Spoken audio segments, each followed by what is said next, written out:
Hello friends, आकांक्षा hair आ गई हूँ आप सभी के बीच एक बार फिर से 70वीं बीपीएससी की अपडेट्स लेकर। कल हमने देखा कि 13 दिसंबर को हमारा पेपर था और बापू परिसर में कितना हंगामा हुआ, किस तरीके से वहाँ पे क्वेश्चन पेपर का जो सील है वो पहले से ही टूटा हुआ था, किस तरीके से एक अलग रूम में कुछ बच्चों को बिठाकर वहाँ पे सेल फोन ले जाने की भी अनुमति दी गई। और वहाँ पे परीक्षा तो नहीं हो रही थी, हाँ पिकनिक जैसा माहौल ज़रूर था कि ग्रुप में बच्चे बैठे हैं, ओएमआर शीट फिल कर रहे हैं, क्वेश्चन पेपर डिस्कस कर रहे हैं। मुझे तो नहीं लगता कि इस तरीके से एग्ज़ाम लिया जाता है ना। चलिए अब बात करते हैं कि ये जो कह रहे हैं कि एक ही सेंटर पे प्रॉब्लम हुई थी, क्या ये सच है? क्या सिर्फ एक सेंटर पे ही प्रॉब्लम आया, बाकी हर जगह सही तरीके से एग्ज़ाम कंडक्ट कराया गया था? तो देखते हैं, बच्चों की ज़ुबानी ही सुनते हैं। और हाँ, मैंने किसी की आइडेंटिटी रिवील नहीं की है, ठीक है, मैं बस बता रही हूँ कि अभ्यर्थी खुद क्या कह रहे हैं। और अगर आपके सेंटर पे भी कुछ ऐसा हुआ है तो प्लीज़ नीचे टेलीग्राम चैनल का लिंक है, वो ज्वाइन करिए, शाम को डिस्कशन होती है, प्लीज़ मुझे बताइए। और अगर आप कोई वीडियो अपना बना कर देना चाहते हैं जहां आप बताना चाहते हैं कि क्या हुआ था, या फिर आपके पास किसी भी तरीके का सबूत है, तो प्लीज़ शेयर करिए। जिनके पास भी मेरा व्हाट्सएप नंबर है, आप मुझे व्हाट्सएप भी कर सकते हो। और कमेंट सेक्शन भी यहाँ पे खुला है, आप कमेंट सेक्शन में भी बता सकते हो कि आपके सेंटर पे क्या हुआ था, है ना। तो चलिए देखते हैं कि आखिर हुआ क्या और कहाँ कहाँ हुआ। तो सबसे पहले है, ये मुझे व्हाट्सएप किया गया, आपको दिख रहा होगा कि ये कैसे बोल रहे हैं सिर्फ बापू सभागार में प्रॉब्लम हुई है। मेरा सेंटर बापू सभागार में नहीं था, फिर भी क्वेश्चन 11-15 में क्यों मिला? यानी यहाँ पे 11-15 में ही क्वेश्चन पेपर जो है वो मिलना शुरू हो गया था, जबकि एग्जाम तो 12 बजे से था। तो यहाँ पे 11-15 में क्वेश्चन पेपर कैसे डिस्ट्रीब्यूट हुआ है? सीसीटीवी चेक कीजिए, रूम नंबर 9, 10, 11 का सेम टाइम में मिला है इन रूम्स में पेपर। 11-15 में ही 3 जो रूम्स हैं वहाँ पे पेपर मिल गया था। If needed I will be witness in the court at my centre question was given after 11:15। ये कह रहे कि कोर्ट में भी मैं आके ये बात कह सकता हूँ कि 11-15 में ही क्वेश्चन पेपर मिल गया था। आप प्लीज़ डीएम के स्टेटमेंट सुनिएगा, वो बोल रहे थे बॉक्स में पेपर कम होने का कारण दूसरे रूम से लिया गया, बट मेरे तो बापू सभागार नहीं था, वहाँ क्यों लेट हुआ पेपर? मतलब ये दूसरे जो इनका सेंटर है वहाँ पे जो है टाइमिंग्स का इशू वहाँ पे भी हुआ था। एक और सेंटर पे पेपर लेट मिला था, एएन कॉलेज में भी पेपर लेट मिला। टोटल 3 सेंटर्स हो गए, ठीक है। इनके सेंटर का भी मैं बताती हूँ कि इनका सेंटर था कहाँ एग्जैक्टली, इन्होंने मुझे बताया है। और फिर ये आगे लिखते हैं कि आप वीडियो डालिए ना, सब बस बापू सभागार का बात कर रहे हैं, वहाँ सीसीटीवी चेकिंग होगा, बट हमारा centre GB college Danapur and AN college Patna में भी लेट पेपर मिला है, यहाँ का सीसीटीवी चेक करना चाहिए, ठीक है। और आगे ये कह रहे हैं कि डीएम साहब जो है वो कह रहे हैं कि कुछ स्टूडेंट्स की प्लानिंग है ऐसा करने की पहले से ही। तो अगर प्लानिंग किए भी होंगे तो पटना के स्टूडेंट किए होंगे ना, पटना के स्टूडेंट का सेंटर तो किसी दूसरे डिस्ट्रिक्ट में होगा। तो पटना में हंगामा क्यों? वो भी 150 स्टूडेंट जो प्लान किए वो ही डिस्ट्रिक्ट से तो नहीं आए होंगे ना। मतलब इनके कहने का मतलब ये है कि 150 जो बच्चे हैं वो पटना के तो नहीं थे, हंगामा तो पटना में हुआ, और पटना के जो बच्चे हैं उनको तो किसी और डिस्ट्रिक्ट में मिला था, है ना, उनका तो कहीं और सेंटर था। तो वो पटना के तो थे नहीं कि वो प्री प्लानिंग करेंगे, पहली चीज़। दूसरी चीज़, जो बच्चे उस सेंटर पे गए हैं वो सारे तो अलग अलग डिस्ट्रिक्ट के थे ना, तो वो प्री प्लानिंग तो करेंगे नहीं, है ना। तो वहाँ जाकर ये प्लान बना, अलग अलग डिस्ट्रिक्ट के बच्चे एक सेंटर पे मिले, वहाँ जाके प्लान बनाया और हंगामा किए, ये तो प्रैक्टिकली पॉसिबल नहीं है ना। ये इनके कहने का मतलब है। फिर ये एक बार बार कह रहे हैं कि 9, 10 और 11 जो रूम नंबर है वहाँ का जो सीसीटीवी है वो चेक होना चाहिए। और इनका सेंटर का क्या नाम है? GB college Danapur. तो अभी 3 जगह है जहाँ अभी तक हम कह सकते हैं कि हुआ है ये सब कुछ। पहली चीज़ बापू सभागार हो गया, दूसरी जगह जीबी कॉलेज दानापुर, और तीसरा कह रहे हैं बच्चे कि एएन कॉलेज पटना, ठीक है। अब आगे देखते हैं। आगे ये कमेंट सेक्शन में और टेलीग्राम पे भी मुझे मैसेजेस आए कि जमुई सेंटर हॉल में स्टूडेंट मिलके क्वेश्चन सॉल्व कर रहे थे, ठीक। ये हो गया एक और जमुई में। अब देखिए, एक स्टूडेंट कह रहे हैं कि मैम मेरे सेंटर पे भी 12 बजे पेपर मिला और 2 बजे ले लिया गया, no extra time for OMR sheet. हम लोग ने बोला तो वो हमें अरेस्ट करने का बोलकर चुप करवा दिए। मेरा सेंटर बिहार शरीफ में था। अब देखिए, 5वां सेंटर जो बिहार शरीफ में है वहाँ पे भी प्रॉब्लम हुई है। अब आगे देखिए, अरेस्ट कराने की धमकी तो कल बच्चों को मिली ही है, वो मिली ही है। अगर उन्होंने बोला है कि गलत हो रहा है तो आप सामने से उसको बोल रहे हो चुप हो जाओ, हम अरेस्ट करवा देंगे, है ना। अब आगे किसी ने लिखा है, काफ़ी लोगों ने, ये तो काफ़ी लोगों ने लिखा है, मैं सबके बिहाफ पे बोल रही हूँ, we want justice exam should be cancelled. यहाँ पे फिर आगे लिखा गया चंपारण में भी OMR के लिए टाइम नहीं दिया गया, ठीक है।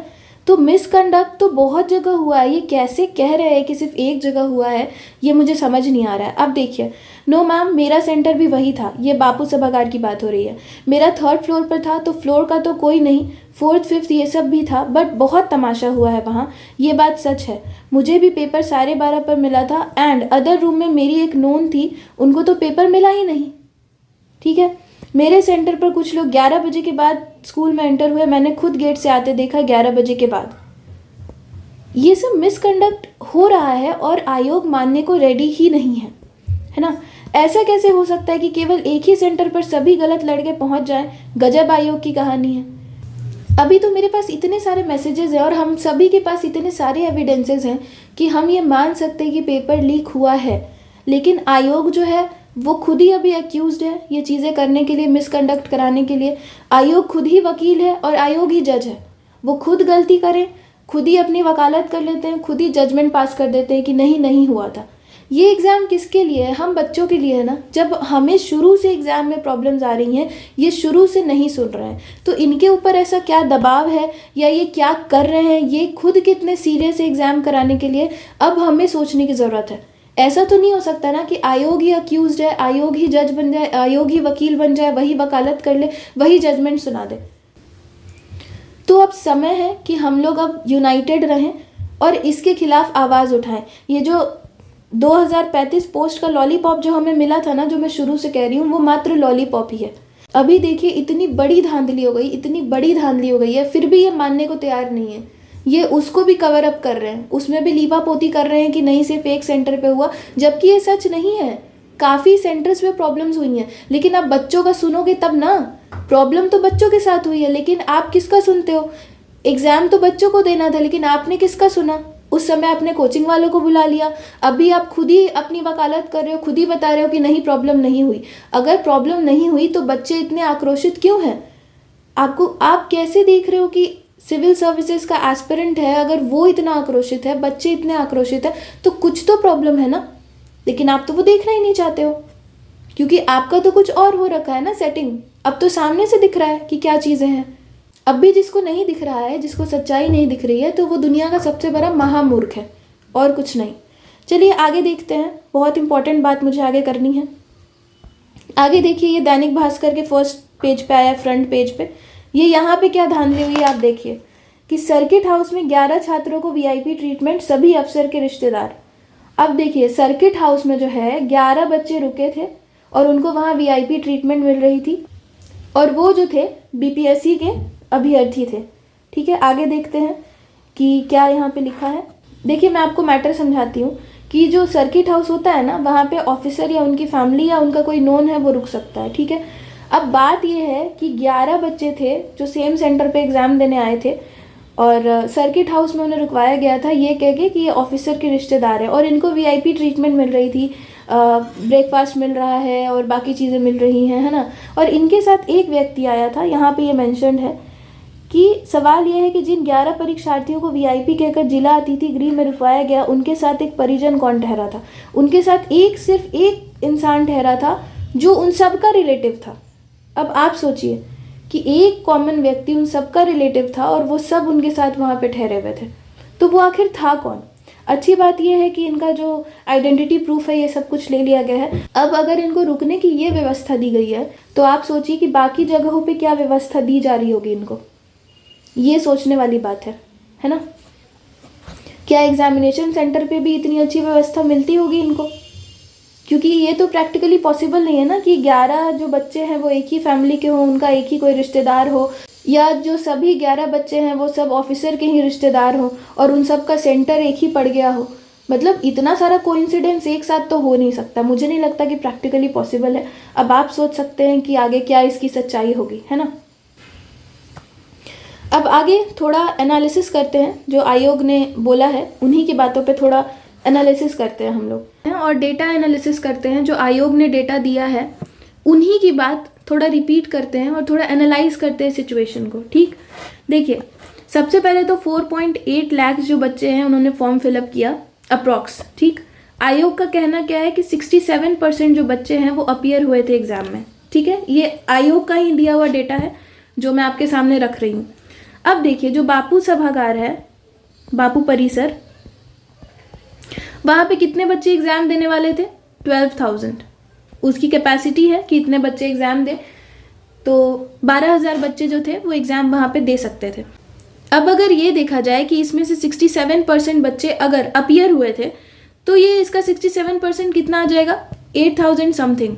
ठीक है, हम मोटा मोटा लेके हम लोग चलेंगे, 8,000 समथिंग। हर जगह हम लोग आयोग को ही बेनिफिट देंगे कि चलिए 8,000 कुछ बच्चे जो थे वो अपीयर हुए अकॉर्डिंग टू यू, है ना, 8,000 से ज़्यादा ही हुए थे, इतना डाटा है। ठीक, अब ये क्या कह रहे हैं कि जो 5500 बच्चे हैं उनका OMR शीट जो है इनके पास है। आउट ऑफ ये 8,000, 5500 बच्चों का OMR शीट जो है इन्होंने सबमिट करा लिया। ठीक, अब मैं फिर कहती हूँ कि चलिए आप ही को बेनिफिट देते हैं, हम इसको 6,000 मान लेते हैं कि आपके पास 6,000 जो है OMR शीट्स आपने सबमिट करा लिया। आपका कहना है कि 5500 आपके पास है। अब इस 8,000 में से अगर हम लोग 6,000 को माइनस करते हैं ना, तो भी 2,000 बचता है। ठीक, अभी रुकिए, अभी सुनिए, ये जो 2,000 बच्चे हैं इसमें से आपका कहना है, DM सर कह रहे थे कि 150 बच्चों ने उपद्रव मचा दिया। मैं कहती हूँ नहीं, 150 नहीं, 200 भी आप छोड़ दीजिए, मैं कहती हूँ 500 बच्चों ने उपद्रव मचा दिया। ठीक, तो अब इस 2,000 में से जो है हम 500 को भी घटा देंगे, तो हमारे पास कितना बचा? 1,050। तो अब इनका OMR शीट कहाँ है? इनका OMR शीट जो है वो कहाँ है? ये अब सोचने वाली बात है कि इन बच्चों का OMR शीट कहाँ गया, इन्होंने क्या किया, इसका आगे क्या होगा, है ना। अब आप समझदार हो, क्वेश्चन मार्क, इनके साथ क्या किया गया होगा, ये कौन से बच्चे हैं, अब आप समझ रहे हो चीजें। दूसरी चीज, दूसरा मेरा प्रश्न ये है कि अगर 288 क्वेश्चन पेपर जो है आपका एक उसमें रहता है बॉक्स में, ठीक, तो आप ही कह रहे हो कि उसमें 192 क्वेश्चन पेपर्स थे। ये कहना है आपका कि उसमें 192 क्वेश्चन पेपर्स थे, क्वेश्चन पेपर कम हो गया इसलिए हमें थोड़ा सा टाइम लग गया। अब थोड़ा आप इसको देखिए कि इसके पीछे क्या चीज़ है। पहली चीज़ कि अगर 288 क्वेश्चन पेपर होना चाहिए था और 192 ही था, तो ये किसकी गलती है? ये क्या हमारी गलती है? आप हमें थप्पड़ मारे हो, आपको थप्पड़ मारना चाहिए, आपका मिसकंडक्ट कराया हुआ है ना। ये तो आपकी रिस्पॉन्सिबिलिटी थी। आप इतना जल्दी जल्दी में एग्जाम कराना चाहते थे तो आपको रिस्पॉन्सिबल वे में कराना चाहिए था ना। कैसे पॉसिबल है कि 288 क्वेश्चन पेपर आना चाहिए था तो 192 आ रहा है एक बॉक्स में? तो इसमें हमारी क्या गलती? और अगर ऐसी चीज़ें हुई हैं और बच्चे अगर आपके पास कंप्लेन कर रहे हैं तो आप उनको थप्पड़ मार दोगे? ये गलती तो आपकी है, थप्पड़ तो आपको लगना चाहिए। अगर आप एग्ज़ाम कंडक्ट कराने में केपेबल नहीं हो, हर एग्ज़ाम में कोई ना कोई प्रॉब्लम आ ही रही है, तो आप इस्तीफ़ा दे दो ना। आपके अंदर कैपेबिलिटी नहीं है। आप हमें कह रहे हो कि हम नॉन सीरियस हैं, आप बहुत सीरियस हो, आप इनकेपेबल हो। आज मैं कह रही हूं कि जो आयोग है वो इनकेपेबल है।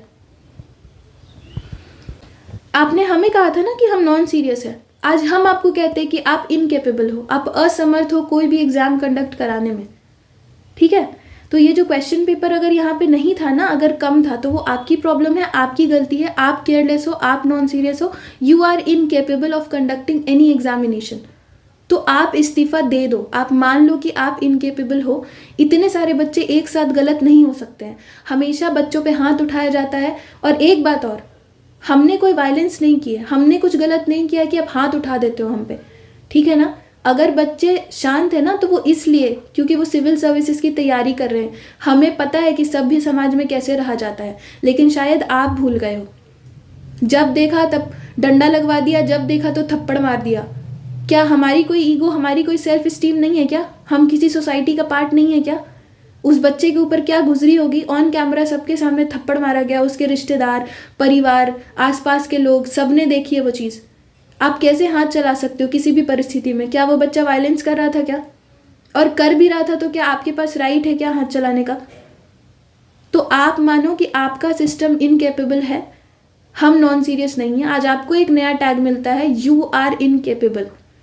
ठीक है, आयोग असमर्थ है एग्जाम कंडक्ट कराने में ट्रांसपेरेंट वे में। और जब आप हमारे लिए काम कर रहे हो और हम आपको आगे कंप्लेन कर रहे हैं, आज मैंने देखा दीपक सर का वीडियो, कितने सारे बच्चे हैं आयोग में जाके इनसे मिलने की कोशिश कर रहे हैं, बट मिलेंगे कैसे? हिम्मत है क्या हमें फेस कर लेंगे? आप प्रेस कॉन्फ्रेंस कर सकते हो, हमें फेस करने की हिम्मत नहीं है आपके अंदर, सामर्थ्य नहीं है, क्योंकि जो सच्चा होता है ना उसे सामने आने में दिक्कत नहीं होती है। आपने शुरू से चीज़ें अंदर अंदर की हैं और आपकी सच्चाई अब सामने आ चुकी है। चलिए अब आगे देखते हैं। अब मैं मान लेती हूँ कि चलिए 288 जो था वो कैपेसिटी था बॉक्स का, और 192 जो है वो क्वेश्चन पेपर उसमें था, ठीक। अब देखिए बापू सभागार में 273 बच्चे एक हॉल में बैठ सकते हैं, ये है उसकी कैपेसिटी एक रूम में बैठने की, ठीक। अब अगर हम माने कि 67% बच्चे वहाँ पे भी प्रेजेंट थे तो भी कितना होता है 182, ठीक है ना। तो अगर एक क्लास में 182 बच्चे प्रेजेंट थे और आपके पास 192 क्वेश्चन पेपर एक बॉक्स में है, तो आपको क्या ज़रूरत पड़ गई थी दूसरे जगह से जाके क्वेश्चन पेपर लाने की? मुझे तो नहीं लगता कि कोई ज़रूरत थी, क्योंकि रिक्वायरमेंट तो 182 का था, तब भी आपके पास 10 क्वेश्चन पेपर बच जाना चाहिए था, है ना। और इन्होंने ये कहा कि क्वेश्चन पेपर जो है वो डिस्ट्रीब्यूट करने में टाइम इसलिए लगा क्योंकि क्वेश्चन पेपर कम था, इसीलिए हम दूसरे रूम से गए थे लाने के लिए, या जो भी है। आप एक बात बताइए कि क्वेश्चन पेपर कब से ऐसे डिस्ट्रीब्यूट होने लगा कि पहले एक हॉल में होगा, फिर दूसरे हॉल में होगा, फिर तीसरे हॉल में होगा, फिर चौथे हॉल में होगा? ऐसे तो नहीं होता एग्जामिनेशन। हर जगह पे एक रूम में जो है 13 इन्विजिलेटर होता है ना, उनको असाइन किया जाता है, 13 लोगों को एक हॉल असाइन किया जाता है जो इन्विजिलेटर्स होते हैं वहाँ पे। तो ये सब अलग अलग क्वेश्चन पेपर लेके अपने रूम में जाते ही हैं और एक टाइम पे जो है OMR मिलता है और एक ही टाइम पे क्वेश्चन पेपर डिस्ट्रीब्यूट होता है। ऐसा नहीं होता है कि पहले यहाँ हुआ पहले रूम में, फिर दूसरे रूम में, फिर तीसरे रूम में, फिर चौथे रूम में। और ये जो कहा जा रहा है ना कि क्वेश्चन पेपर कम पड़ गया था तो हम दूसरे रूम से लाने गए, तो दूसरा रूम कहाँ था? दूसरी सिटी में था क्या कि आपको इतना टाइम लग गया? 2 घंटा आपको लग रहा है पेपर ही लाने में, क्वेश्चन पेपर लाने में। 1 बजे तक अगर बच्चों को क्वेश्चन पेपर नहीं मिला है, आप कितनी दूर गए थे क्वेश्चन पेपर लाने? बगल वाले हॉल से ही तो लाना था ना। 10 मिनट लेट होता, 20 मिनट लेट होता, ये इतना लेट कैसे हो गया कि आधा घंटा बीत गया, 45 मिनट निकल गया? कहाँ से गए थे क्वेश्चन पेपर लाने के लिए? और तीसरी चीज़, अगर सील टूटा हुआ दिखा बच्चों को, हाँ, तो बच्चे यही मानेंगे ना कि लीक हो चुका है क्वेश्चन पेपर, यही मानेंगे ना। तो बच्चे कहाँ गलत है? मैं तो यही नहीं समझ पा रही हूँ ना। ये तो मैंने आपको पूरा एनालिसिस करके दिखा दिया कि अगर जो है 192 जो है, इनका ही कहना है कि क्वेश्चन पेपर एक उसमें था, बॉक्स में था, तो भी तो बच्चे 182 ही थे ना एक रूम में। तो आपको ज़रूरत क्यों पड़ी है दूसरे रूम से क्वेश्चन पेपर लाने की? मुझे समझ नहीं आ रहा। टूटा हुआ सील देखेंगे तो बच्चों को तो गुस्सा आएगा ही। उस सिचुएशन में तो संदिग्ध स्थिति बनाने वाले आप ही के लोग हैं, है ना। तो दोस्तों ये था आज का एनालिसिस जो मैंने आपके सामने रखा कि BPSC जो भी अपनी तरफ से क्लैरिटी दे रही है, जो कुछ भी बोल रही है, वो एकदम फॉल्स है, बिल्कुल फॉल्स है, धांधली हुई है। बच्चे खुद कह रहे हैं कि पेपर लीक हुआ है। और मैं आप सभी से यही अपील करती हूँ कि अगर आपके पास कोई और प्रूफ है, अगर आप अपनी बात रखना चाहते हैं तो काइंडली कमेंट सेक्शन में रखें, या तो टेलीग्राम पे मुझे बताएं, व्हाट्सएप पे मुझे बताएं। अगर आप अपनी आइडेंटिटी रिवील नहीं करना चाहते तो वो भी आप मुझे पहले बता सकते हो, या आप वीडियो बनाना चाहते हो, आपको कोई प्रॉब्लम नहीं है आइडेंटिटी रिवील करने में, तो काइंडली वो भी आप बनाकर दे सकते हो। क्योंकि अभी टाइम है कि हम लोग यूनिटी में काम करें और चीज़ों को सामने लेकर आएँ। ये किसी भी तरीके से इस पेपर को कैंसिल नहीं करना चाहते हैं, लेकिन मुझे ऐसा लगता है कि CBI की इन्वॉल्वमेंट ज़रूरी है। हम सबको मिलकर CBI इंक्वायरी की मांग करनी चाहिए, यहाँ पे काफ़ी ज़्यादा रिक्वायर्ड है। और दूसरी चीज़, री एग्ज़ाम, हमें री एग्ज़ाम चाहिए। जब तक हमें सेटिस्फैक्शन नहीं होगी कि आपने सही तरीके से एग्ज़ाम जो कंडक्ट कराया है, तब तक हम नहीं मानेंगे, ना इस रिज़ल्ट को मानेंगे, ना आपके एग्ज़ाम को मानेंगे। हमें चाहिए री एग्ज़ाम। सबसे बड़ी चीज़ ये है कि 12 से 2 के बीच में जब आपका पेपर होना था और आप कह रहे हो कि बच्चा जो है वो क्वेश्चन पेपर लेके बाहर निकल गया, तो बाहर निकला कैसे? इतनी सिक्योरिटी आपकी मजबूत क्यों नहीं है? कोई एग्जामिनेशन सेंटर से बाहर कैसे निकल सकता है?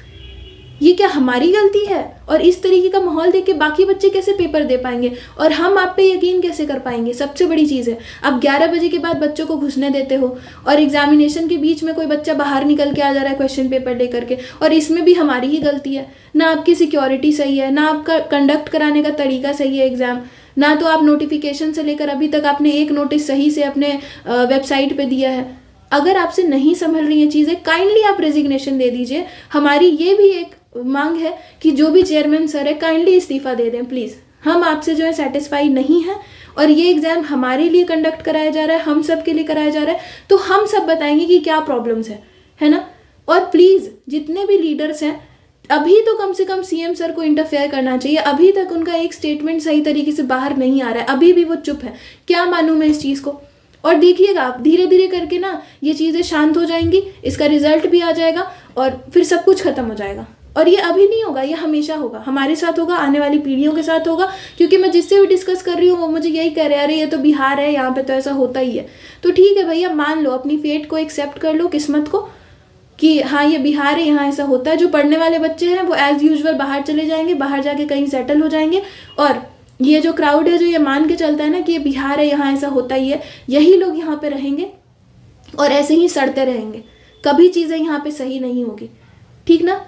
और बाकी अगर आपको कुछ करना है तो जितना भी आपके पास प्रूफ है वो एक जगह पे कंपाइल करिए, भेजिए मुझे या किसी को भी, है ना। और अब हाई टाइम है कि सीएम सर इन्वॉल्व हो और री एग्ज़ाम हो। इतना सब कुछ होने के बाद भी अगर री एग्ज़ाम नहीं होगा, एग्ज़ाम कैंसिल नहीं होगा, तो फिर यहाँ कोई बदलाव नहीं आ सकता है। जितना एविडेंस सामने आ चुका है ना वो पर्याप्त है एग्ज़ाम को कैंसिल कराने के लिए, री एग्ज़ाम कराने के लिए, ठीक। और ये जो 2035 पोस्ट का जो लॉलीपॉप आपको दिख रहा है वो बस लॉलीपॉप है। सारा सीट बिक चुका है, ये सामने से दिख रहा है, ठीक ना। मैं कोई एलिगेशन नहीं लगा रही हूँ, मैं किसी चीज़ का स्पष्टीकरण भी नहीं दे रही हूँ, मैं किसी एविडेंस की पुष्टि भी नहीं कर रही हूँ। लेकिन एक अभ्यर्थी होने के नाते मैं भी आक्रोशित हूँ, मेरा भी बोलने का हक है। और अगर आप किसी अभ्यर्थी को तमाचा मारना चाहते हो ना, तो पहले 10 तमाचा आप खुद को ही मार लो, क्योंकि गलती उस अभ्यर्थी की नहीं है, गलती हमारी नहीं है, गलतियाँ आपकी हैं। आप हो इनकेपेबल, दैट्स इट। कल तक हमें नॉन सीरियस बोल रहे थे, नाउ यू आर इनकेपेबल। ये टैग है जो आपको मिला है, ठीक है। बाकी मैं सभी स्टूडेंट से कहूँगी कि सीबीआई इंक्वायरी की मांग करिए and we want re exam. हम नहीं मानेंगे इसका रिजल्ट, इसको कैंसिल करना ही पड़ेगा इनको, क्योंकि काफ़ी जगहों से बच्चे बता रहे हैं कि उनके भी सेंटर पे प्रॉब्लम हुई है। अब ये मानेंगे नहीं, जब वकील भी यही हैं, जज भी यही हैं, अक्यूज्ड भी वही हैं, तो क्यों मानेंगे कि हाँ भैया हमने गलती की है। सीबीआई इंक्वायरी हमें चाहिए, ट्रांसपेरेंट वे में इंक्वायरी हो, सब कुछ सामने आ जाएगा। सीसीटीवी जो है वो खंगाला जाए और बाकी जितनी चीज़ें अभ्यर्थियों से बात की जाए। और अगर बच्चा जो है क्वेश्चन पेपर लेके 12 बजे से 2 बजे के बीच में कहीं भी बाहर आया है, व्हाट्सएप पे पिक्चर क्लिक करके उसने किसी को भी अगर भेजी है, तो इसका मतलब है कि पेपर वायरल हो चुका है और पेपर को कैंसिल होना चाहिए। That's it. So we want CBI inquiry, we want re exam. If you are incapable of conducting the examination then kindly आप अपना रेजिग्नेशन दे दीजिए, आपका इस्तीफा चाहिए हमें, ठीक है। क्योंकि हम नहीं हैं सेटिस्फाइड आपसे, बस मेरी तरफ से यही बात है। बाकी टेलीग्राम चैनल का जो लिंक है वो दिया है डिस्क्रिप्शन बॉक्स में, पिन कमेंट में। काइंडली आप टेलीग्राम चैनल जो है उसको ज्वाइन करिए। शाम को डिस्कशन होता है वहाँ पे, काफ़ी अच्छे लोग हैं, हम सब एक साथ मिलकर काफ़ी कुछ कर सकते हैं। दूसरी चीज़, अगर आपको मेरा कंटेंट अच्छा लगता है, रिलेटेबल लगता है, अगर आपको लगता है कि हम लोग लाइक माइंडेड हैं और आगे जाकर कुछ बदलाव ला सकते हैं, तो काइंडली इस चैनल को सब्सक्राइब करें। Please subscribe to this channel and मिलते हैं नेक्स्ट वीडियो में किसी नए अपडेट के साथ। देखते हैं आगे क्या होता है। अभी तो आयोग लीपापोती कर रहा है, let's hope for the best. अभी भी हमें जस्टिस मिलेगा, न्याय मिलेगा कि नहीं मिलेगा मैं कुछ नहीं कह सकती, क्योंकि इतना बड़ा कांड हो गया। लेकिन अभी भी ये लोग कह रहे हैं कि नहीं, एक ही सेंटर पे तो हुआ था, वो भी 150 बच्चे जो हैं उन्होंने मिल के प्री प्लान करके कर दिया था। तो अब कहने के लिए तो कुछ है नहीं, हम लोग बस उम्मीद रख सकते हैं कि हमें जस्टिस मिलेगा। सीएम सर कुछ बोल देंगे, कोई कुछ अब भी कर लेगा, अब लोग मौन नहीं बैठेंगे। लेकिन अगर अभी भी ये मौन बैठे ना, तो प्रश्न चिन्ह अब इनके इंटेंशंस पे ही लगेगा कि किसकी किसकी मिली भगत है। ये भी सोचने वाली बात फिर हो जाएगी, है ना। तो इसी के साथ मैं अपनी वाणी को विराम देती हूँ। मिलते हैं नेक्स्ट वीडियो में नए अपडेट के साथ। तब तक के लिए जय सिया राम, राधे राधे।